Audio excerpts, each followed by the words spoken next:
folks would call him. Inong Pak-An is a strong man.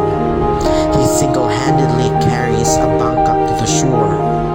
He has the ability to jump from one hill to another. During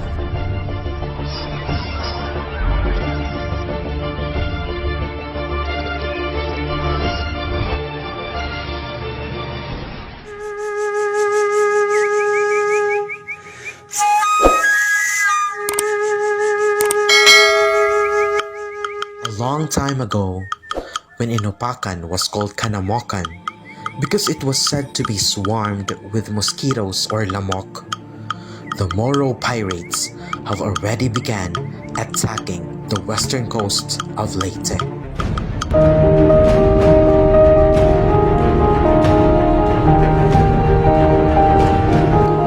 Canamocan, however, was impenetrable, all because of a dragon-sized snake.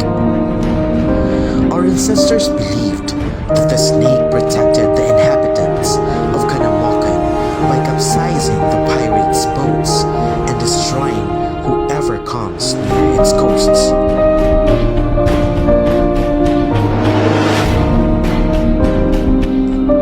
After a while, the snake had vanished. Either it died a natural death or disappeared from its dwelling.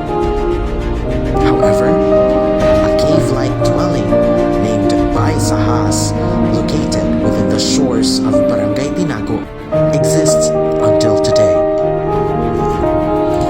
The Moros heard about the snake's disappearance and started to attack the village.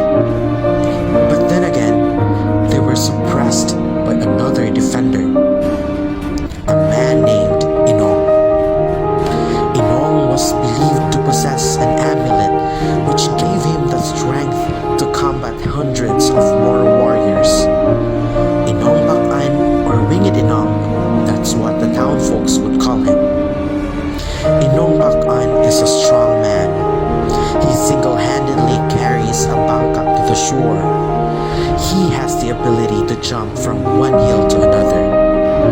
During the attack of the Moro warriors, he defeated them without the help of the barrio men. Inong's bravery led the pirates to again retrieve their fast-moving vessels away from the shores. And because of this, the village was then